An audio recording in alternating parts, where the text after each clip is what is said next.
এবং print media, আমরা আজকের আমাদের ব্রিফিংয়ের বিষয় এসএসসি 2026 পরীক্ষার প্রশ্নপত্র ফাঁস সংক্রান্তে অনলাইন প্রতারণার সাথে জড়িত 4 প্রতারককে গ্রেপ্তার। এসএসসি 2026 পরীক্ষার প্রশ্নপত্র ফাঁস সংক্রান্তে অনলাইন প্রতারণার সাথে জড়িত 4 প্রতারককে গ্রেপ্তার করেছে ডিএমপির CTTC, counter terrorism and transnational crime. গ্রেপ্তারকৃতরা হলেন মোহাম্মদ সিফাত আহমেদ সজীব, মোহাম্মদ সালমান, মোহাম্মদ মেজবাউল আলম মাহিন এবং মোহাম্মদ মহিউজ্জামান মুন্না।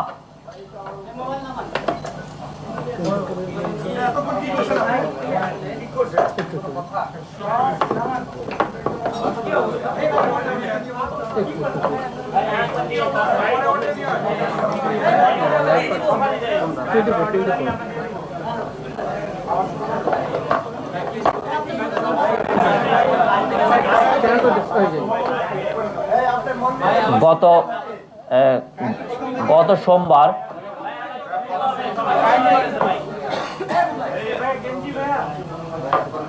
আমি কি আবার শুরু করব? ওকে, প্রিয় সাংবাদিক বৃন্দ, প্রিন্ট ও ইলেকট্রনিক মিডিয়া, আজকে আমাদের সংবাদ ব্রিফিংয়ের আলোচ্য বিষয় হচ্ছে 2026 সালের এসএসসি পরীক্ষার প্রশ্নপত্র ফাঁস সংক্রান্তে অনলাইন প্রতারণার সঙ্গে জড়িত 4 ব্যক্তিকে আটক সংক্রান্তে।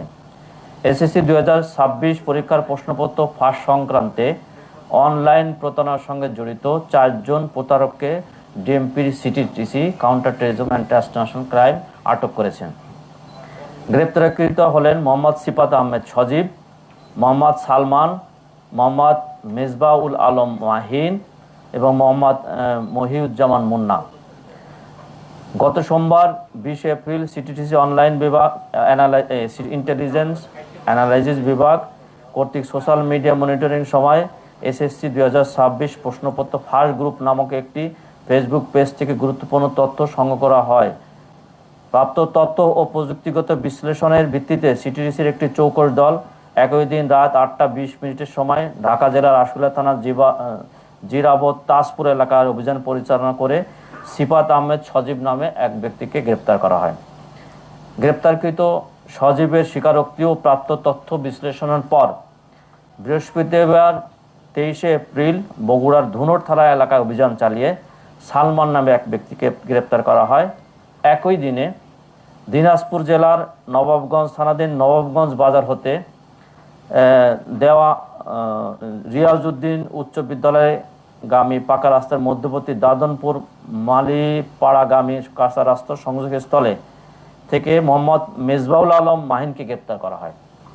পরবর্তীতে তাদের দেওয়া তথ্য মতে 24 এপ্রিল সিরাজগঞ্জ জেলার তারাস থানাধীন নওগাঁ ইউনিয়নের শাহ শরীফ জিন্দানি রহমতুল্লাহর মাজার সংলগ্ন পরামানিক বাড়ির আসামির শ্বশুর সালাম পারমানিকের বসতঘর হতে মোহাম্মদ মাহিদুজ্জামান মুন্নাকে গ্রেপ্তার করা হয়।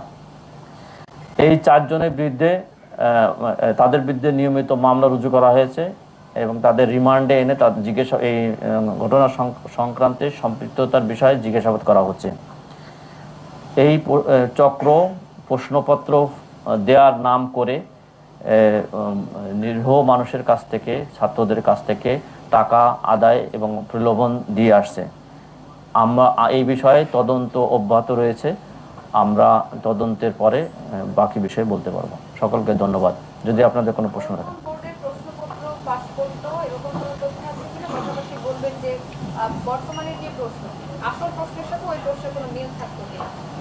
আমরা যা পেয়েছি সেইখানে আসলে বর্তমান যে প্রশ্নপত্র পরীক্ষা হচ্ছে তার সঙ্গে কোনো মিল নেই। তারা মূলত প্রতারণা করার জন্যই, আর্থিকভাবে অনৈতিক সুবিধা নেওয়ার জন্যই তারা এই কাজটা করেছে এবং যে সুষ্ঠু সুন্দর ব্যবস্থাপনা যে পরীক্ষা হচ্ছে এটিকে প্রশ্নবিদ্ধ করার জন্যই তারা কাজটা করেছে।